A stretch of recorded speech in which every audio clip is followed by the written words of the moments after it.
talked a couple years ago. Yeah, hi, how you doing? Nice to see you again. Yeah. How you been? What's been going on? What's new? Fantastic. I'm right now. I'm just finishing up a film called Absolute Dominion. It's is directed by Lexi Alexander, who did Punisher: Warzone and a number of other films, and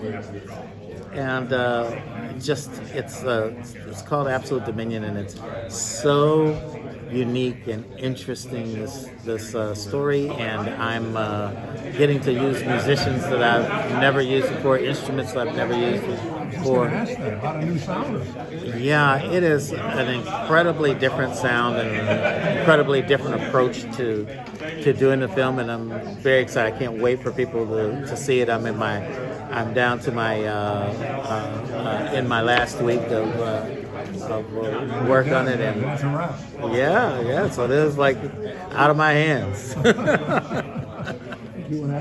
Oh no, I'm curious about the film. What can you tell us about it?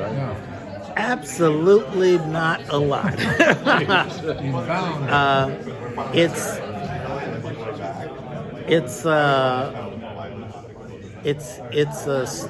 a story about belief, and it's a story about that will have one questioning their thoughts about religion and spirituality, and in an interesting way, it's an action flick too. So and sci-fi.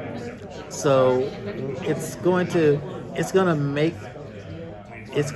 people troubled. It's gonna make them, deeply interested in retrospect.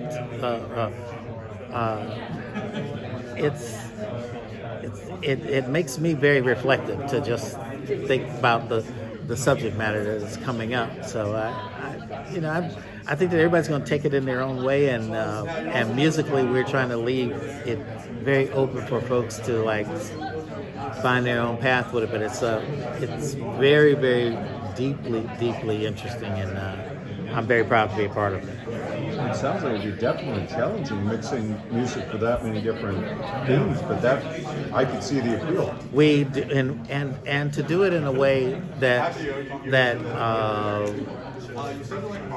you wouldn't normally think, even from battle scenes to be not quite approached in the way that you would normally think you would be.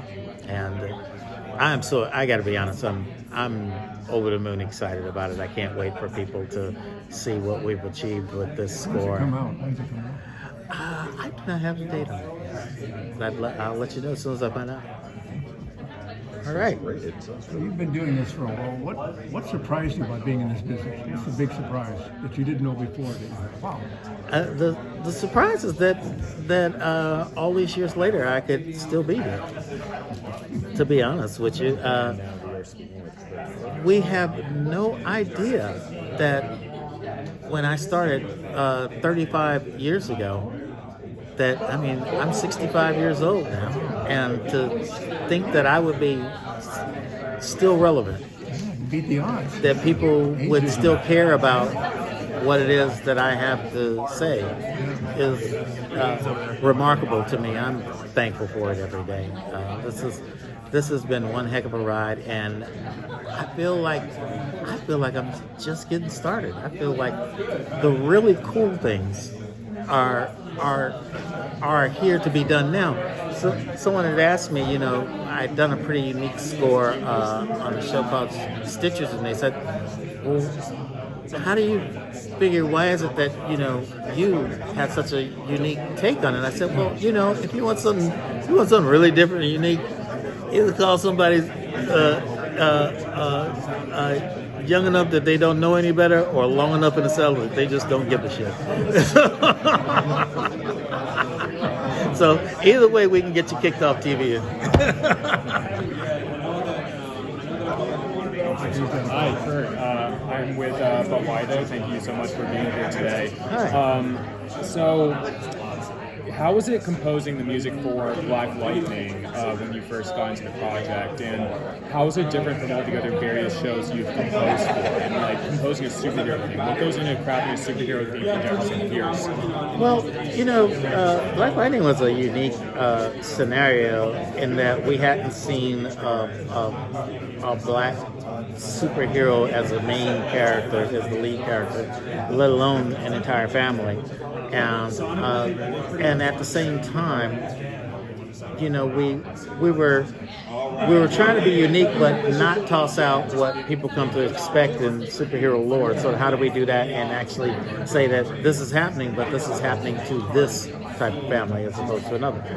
And I believe that we struck a good balance with that. And one of the more unique things about that show was the large proliferation of songs that they licensed into the show as well. And so we were at every episode, it was the unique challenge of how you were going to work from your more orchestral leaning score into the songs and make it feel natural, not feel like, oh, here's the score, here's the songs, here's the score, here's the songs. It was like sometimes you didn't know where one ended and the other started.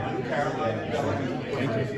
Thank you. How has the craft and technology changed over the years? Oh my God. Oh my goodness. When I first started writing,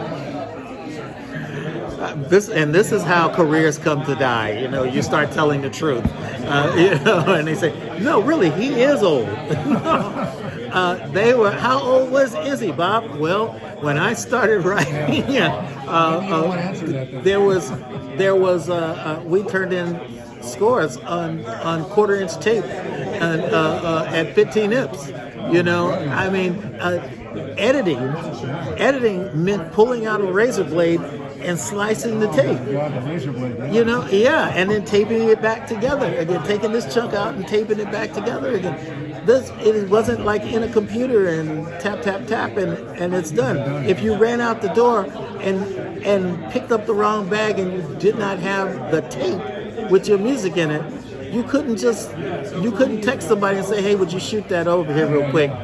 No, get your butt back in the car, drive back across town, but now you're 2 hours late for your mix. It's a different time. And, I know that there's a lot of technological changes that are happening right now. And for everybody that's so deeply concerned about it all, I say this to you. We've all been deeply troubled and nervous about every technology that has come along, but someone finds a way to use technology as a tool for what they determine is next to do. And for that, you will still need me and people like me to decide how we can use it differently. And you're not going to AI me out of that. That's just, I have a brain, I have a heart, I have creativity. I might think that I might just think something that just hasn't been done before, as opposed to aggregating everything that has been done before, which is exactly. So what if I just decide, fuck it all, I'm just going to do something else.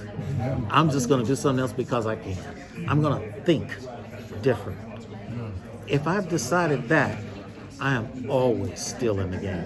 You can't X me out. That's right, outside the box. Yeah, you're thinking outside the box. Constantly. I don't acknowledge that there is a box. I've decided that I care about what I do so much. I care about the opportunity to do it. Why should I have to say, okay, I just did this movie, let me do some more of that, let me give you that again, why don't I think about it in terms of, hey, this hasn't been done before. I haven't seen that every day. Why do we have to do it and do things in a sort of uniform way? Why can't we ask ourselves who we are and allow ourselves the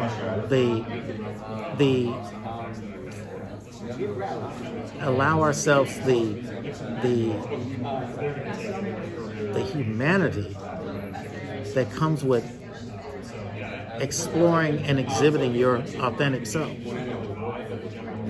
I'm gonna live in my authenticity until they drag me on out of here. I'm Kurt Farquhar. Peace. Thank you guys so